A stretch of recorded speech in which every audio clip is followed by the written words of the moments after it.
హల్లెలూయా, హల్లెలూయా. మన ప్రభువును రక్షకుడైన యేసుక్రీస్తు వారి శ్రేష్టమైన నామములో ఈ సాయంకాల శుభములు తెలియజేస్తూ ఉన్నాను. సంతోషం ప్రియులారా, దేవుడు మరొక నూతన దినాన్ని మన జీవితంలో అనుగ్రహిస్తూ ఉన్నారు. అందును బట్టి దేవుడి నామాన్ని మహిమపరిచి గణపరిచే వారముగా మనం ఉన్నాము. నేటి ధ్యానాంశము కొద్ది నిమిషాలు లేఖన భాగాల్ని పరిశీలన చేద్దాము. రాజుల మొదటి గ్రంథము 21వ అధ్యాయము 29వ వాక్యాన్ని కొద్ది నిమిషాలు ధ్యానం చేయాలని ఆశపడుతూ ఉన్నాను. 29వ వాక్యాన్ని జాగ్రత్తగా గమనిద్దాం. ఆహాబు నాకు భయపడి వినయముగా ప్రవర్తించుట చూచితివా? నాకు భయపడి అతడు వినయముగా ప్రవర్తించుట చేత అపాయము అతని కాలమునందు సంభవింపకుండా ఆపి అతని కుమారుని కాలమందు అతని కుటుంబీకుల మీదకి నేను రప్పించదను. దేవుడి వాక్యం ద్వారా మనతో మాట్లాడునుగాక. ఆమేన్. ఈ యొక్క వాక్య భాగాన్ని మనము గమనించినట్లయితే ఇశ్రాయేలీల రాజులందరిలో కూడా యోధావారు కొద్దో గొప్ప దేవునికి విధేయత కలిగినటువంటి రాజులుగా మనము జీవగ్రంథంలో చూడగలము. అయితే ఇశ్రాయేలీ రాజులలో అత్యంత క్రూరులుగా, అత్యంత మూర్ఖులుగా ఏలినటువంటి రాజులు ఇశ్రాయేలీల రాజులు.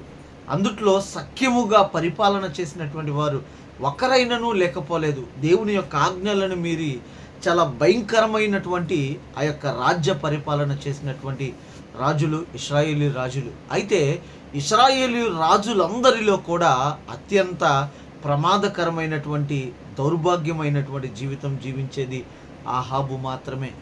ఎందు నిమిత్తం అంటే ఆహాబు ఉన్నతమైనటువంటి ఆశయాలు కలిగినటువంటి వ్యక్తి, ఆ కుటుంబము నుండి వచ్చినటువంటి వ్యక్తి ఆహాబు.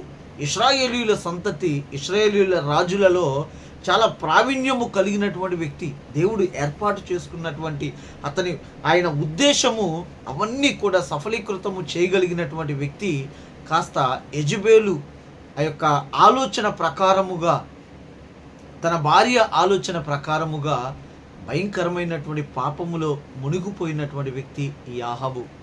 అయితే ఈ ఆహాబు చేయనటువంటి పాపము వేరొకటి లేదు.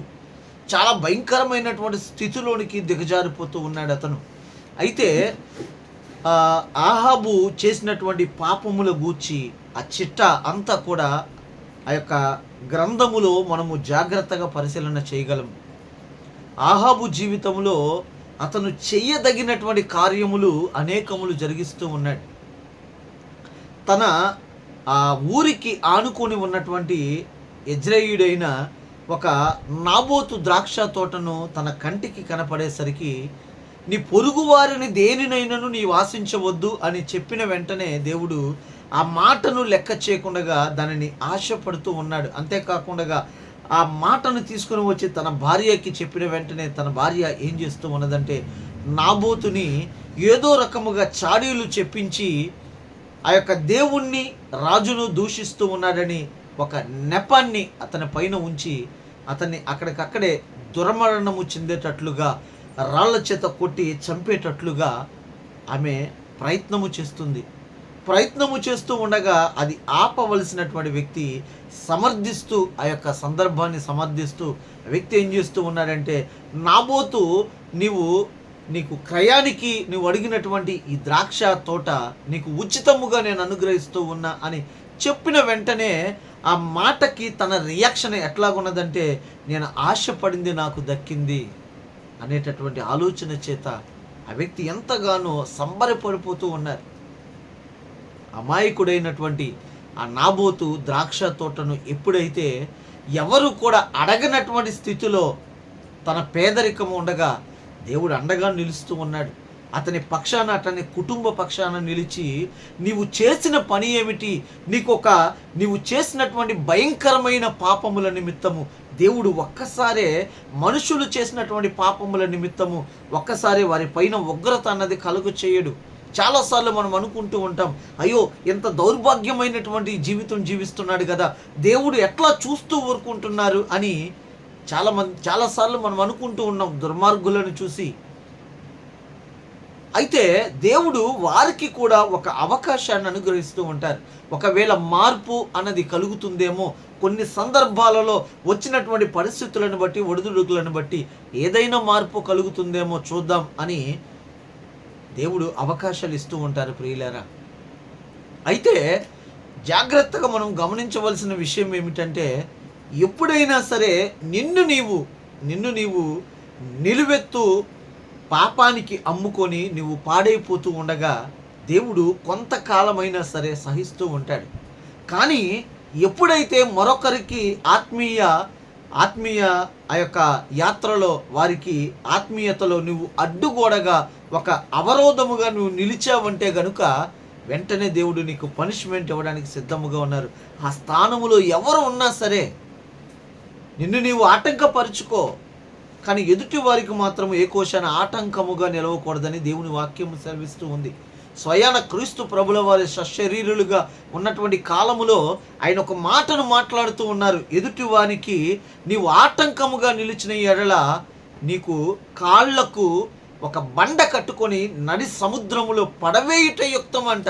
అంటే రాబో ఉగ్రత ఆ యొక్క మరణము కన్నా భయంకరముగా ఉంటుందని ప్రభుల వారే మాట్లాడుతూ ఉన్నారు. లేఖనములో సెలవిచ్చినట్లుగా మనము ముందు భాగాల్లో చూసినట్లయితే తన్ను తాను పాపానికి అమ్ముకొని ఇశ్రాయేలీయులందరినీ పాపములోనికి తీసుకొని వెళ్ళినటువంటి ఆహాబు వంటి రాజు మరొకడు లేడు అని అక్కడ దేవుడే ప్రస్తావిస్తూ ఉన్నారు. అంటే అనేక మందికి పాపములోనికి జారిపోవడానికి ప్రధాన కారకుడుగా ఆహాబు నిలిచి ఉండగా ఆహాబుకి మరణము తథ్యము అనేటటువంటి సందర్భములో ఆహాబు ఏం చేస్తూ ఉన్నాడంటే ఏలియా చేత ఆ యొక్క దేవుని ఉద్దేశాన్ని బయలుపరుస్తూ ఉన్నప్పుడు ఆ వ్యక్తి ఏం చేస్తూ ఉన్నాడు, దేవుని యొక్క ప్రేమను జాగ్రత్తగా గమనిద్దాం. ఈ యొక్క సందర్భములో ఆ చేసినటువంటి ప్రతి తప్పిదాల నిమిత్తము కూడా మరి ఎవరి ప్రార్థన దేవుడు ఆలకిస్తూ ఉన్నారో అతని పైన జాలిపడి రాబో ఉగ్రతను త్వరితముగా తన పైన రానియకుండగా ఆయన ఏం చేస్తూ ఉన్నారంటే ఒక సందేశాన్ని పంపిస్తూ ఉన్నారు, ఒక సూచన ఇస్తూ ఉన్నారు. ఏలియా ద్వారా ఏలియా వెళ్ళి, సహోదరుడా, ఈ సమయంలో నీవు చేసినటువంటి పాపముల నిమిత్తము నీకు కలిగేటటువంటి ఈ మరణ వ్యవస్థ చాలా భయంకరముగా ఉంటుంది, దేవుడు ఈ శిక్ష నీకు విధించబోతూ ఉన్నాడని దేవుని మాటగా అతనికి చెప్పిన వెంటనే ఆ వ్యక్తి ఏం చేస్తూ ఉన్నాడంట, వెంటనే పశ్చాత్తాపడుతూ ఉన్నాడంట. దేవుడు ఒక్కసారిగా ఆశ్చర్యపోతూ ఉన్నారు. ఇందు నిమిత్తం అంటే దేవుడికి తెలుసు ముందుగానే ఆ వ్యక్తి ఒకవేళ ఆ శిక్షకు అర్హుడైనా సరే, కానీ దేవుడు ఏం చేస్తూ ఉన్నాడంటే ఒక అవకాశం ఇస్తూ ఉన్నారు. చివరి గడియలలో ఒకవేళ మారు మనసు పొందుతాడేమో, పశ్చాత్తాపడతాడేమో, తిరిగి తన ప్రవర్తనను సరిచేసుకుంటాడేమోనని దేవుడు ఆహాబుకి వర్తమానాన్ని తెలియజేస్తూ ఉన్నాడు. ఏమనంటే ఏలియాతో, నీ పరిస్థితి ఎలాగుంది, చక్కదిద్దుకుంటావా లేక నీ జీవితాన్ని నీవే కారకుడు అవుతావా నాశనం అయిపోవడానికని హెచ్చరించిన వెంటనే తన్ను తాను వస్త్రాలను చింపుకొని బూడిదలో కూర్చొని అంగలారుస్తూ దేవుణ్ణి ప్రాధేయపడుతూ ఉన్నారు. ప్రియులారా, అనేక మందికి నాశనమైపోవడానికి కారకుడైనటువంటి ఆహాబు, అతననే దేవుడు క్షమించాడు కదా. భయంకరమైనటువంటి పాపములో ఉన్నటువంటి వ్యక్తి, వ్యర్థమైనటువంటి ఆలోచనలు కలిగినటువంటి వ్యక్తి, నిజమైన దేవుణ్ణి విశ్రమించి ఆ విగ్రహాల వెంబడి వెళుతున్నటువంటి వ్యక్తి, దేవుడికి అయిష్టుడిగా జీవించినటువంటి వ్యక్తి, మరి ఆ వ్యక్తికే అవకాశాలు ఇచ్చి, క్షమించడానికి అనేక అవకాశాలు ఇచ్చి అతన్ని పరివర్తనము చెందేటట్లుగా దేవుడు ఆ యొక్క పరిస్థితులను నెలకొల్పి చివరాఖరికి తనకు రాబోవు భయంకరమైనటువంటి ఆ యొక్క ఉపద్రవాలను తన జీవితాలని మళ్ళించి తన కుటుంబము తరువాత జీవితాలకు మళ్ళిస్తూ ఉన్నారంటే దేవుడు ఎంతటి జాలిగల దేవుడు ఈ వాక్యం ద్వారా మనము చూడవచ్చు. ప్రియులారా, ఈ దినాన్ని అనుకుంటూ ఉన్నామేమో, ఒకవేళ నేను కూడా అదే స్థితిలో దేవుడికి అయిష్టుడిగా జీవించా, చాలా భయంకరమైనటువంటి పాపములు చేశా, దేవుడు వద్దన్నటువంటి కార్యములు అనేకములు చేశా, ఒకవేళ నేను కూడా భయంకరమైనటువంటి పాపినే, దేవుడు నన్ను కూడా క్షమిస్తాడా అని ఈ రాత్రికాల సమయం నువ్వు అనుకుంటూ ఉన్నావేమో.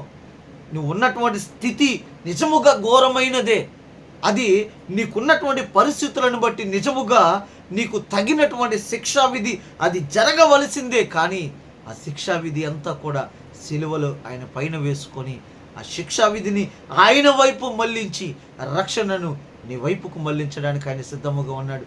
నీవు చెయ్యవలసినది కాస్త నువ్వు చేసినటువంటి పాపమును ఒప్పుకొని పశ్చాత్తాపడినట్లయితే ఆహాబుని క్షమించినటువంటి దేవుడు, ఆహాబుని ఆ యొక్క శాప విమోచన చేసినటువంటి దేవుడు నిన్ను కూడా చేయడానికి సిద్ధముగా ఉన్నాడు. అంగీకరించగలుగుతూ ఉన్నవా?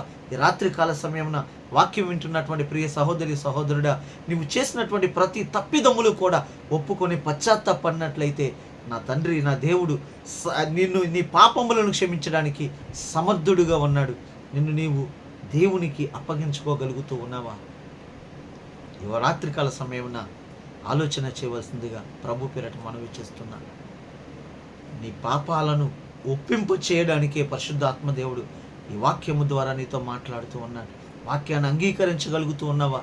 వాక్యాన్ని నీ జీవితంలో అనువదించడానికి ప్రయత్నము చేస్తూ ఉన్నావా? ఈ మాటలు నా గురించే మాట్లాడుతూ ఉన్నారు దేవుడు అని నీవు విశ్వసించగలిగినట్లయితే నీ పాపములన్నీ కూడా, నీ శాపములన్నింటినీ కూడా తీసివేసి నీ జీవితంలో ఆశీర్వాదమని ఆ యొక్క ఆశీర్వాదాన్ని కుమ్మరించడానికి దేవుడు సిద్ధముగా ఉన్నాడు. దేవుడి చిన్న మాటలను వెనుకల్లో దీవించునుగాక. ఆమేన్. కూడి ఉన్న మీకు అందరికీ రాత్రికాల శుభములు తెలియజేస్తూ ఉన్నాను. హల్లెలూయా, హల్లెలూయా.